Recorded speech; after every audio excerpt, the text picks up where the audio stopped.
दूसरा शमूएल अध्याय 11। दाऊद और बतशेबा। फिर जिस समय राजा लोग युद्ध करने को निकला करते हैं, उस समय अर्थात वर्ष के आरंभ में दाऊद ने योआब को और उसके संग अपने सेवकों और समस्त इज़राइलियों को भेजा, और उन्होंने अम्मोनियों का नाश किया और रब्बा नगर को घेर लिया। परंतु दाऊद यरूशलेम में रह गया।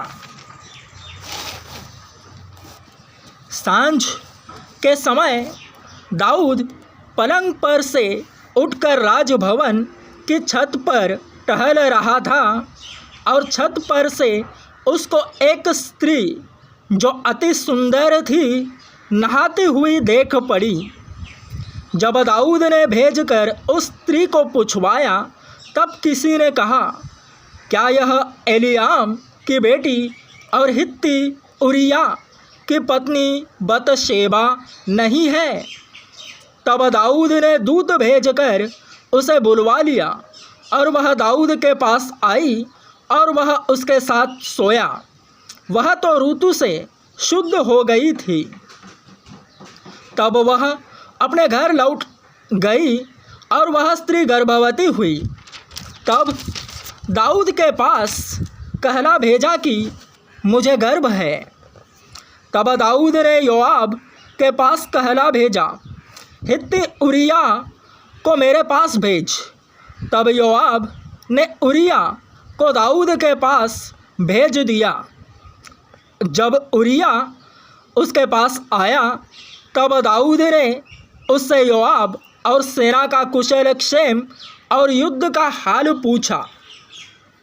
तब दाऊद ने उरिया से कहा, अपने घर जाकर अपने पाँव धो।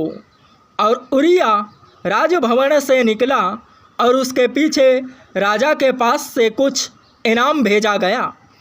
परंतु उरिया अपने स्वामी के सब सेवकों के संग राजभवन के द्वार में लेट गया और अपने घर में न गया। जब दाऊद को यह समाचार मिला, उरिया अपने घर में नहीं गया, तब दाऊद ने उरिया से कहा, क्या तू यात्रा करके नहीं आया तो अपने घर में क्यों नहीं गया? उरिया ने दाऊद से कहा, जब संदूक और इज़राइल और यहूदा झोपड़ियों में रहते हैं, और मेरा स्वामी योआब और मेरे स्वामी के सेवक खुले मैदान पर डेरे डाले हुए हैं, तो क्या मैं घर जाकर खाऊं पीऊं और अपनी पत्नी के साथ सोऊं? तेरे जीवन की शपथ और तेरे प्राण की शपथ कि मैं ऐसा काम नहीं करने का। दाऊद ने उरिया से कहा, आज यही रह और कल मैं तुझे विदा करूँगा। इसलिए उरिया उस दिन और दूसरे दिन भी यरूशलेम में रहा। तब दाऊद ने उसे नेवता दिया, और उसने उसके सामने खाया पिया, और उसी ने उसे मतवाला किया। और सांझ को वह अपने स्वामी के सेवकों के संग अपनी चारपाई पर सोने को निकला, परंतु अपने घर न गया। सवेरे दाऊद ने योआब के नाम पर एक चिट्ठी डालकर लिखकर उरिया के हाथ से भेज दी। उस चिट्ठी में यह लिखा था, सबसे घोर युद्ध के सामने उरिया को रखना, तब उसे छोड़कर लौट आओ कि वह घायल होकर मर जाए। अतः योआब ने नगर को अच्छी रीति से देख भाल कर जिस स्थान में वह जानता था कि वीर है, उसी में उरिया को ठहरा दिया। तब नगर के पुरुषों ने निकलकर योआब से युद्ध किया, और लोगों में से अर्थात दाऊद के सेवकों में से कितने खेत आए, और उनमें हित्ती उरिया भी मर गया। तब योआब ने दाऊद को युद्ध का पूरा हाल बताया, और दूत को आज्ञा दी जब तू युद्ध का पूरा हाल राजा को बता चुके, तब यदि राजा जल कर कहने लगे, तुम लोग लड़ने को नगर के ऐसे निकट क्यों गए? क्या तुम न जानते थे कि वे शहर पनाह पर से तीर छोड़ेंगे? यरूब्बेशेत के पुत्र अबीमेलेक को किसने मार डाला?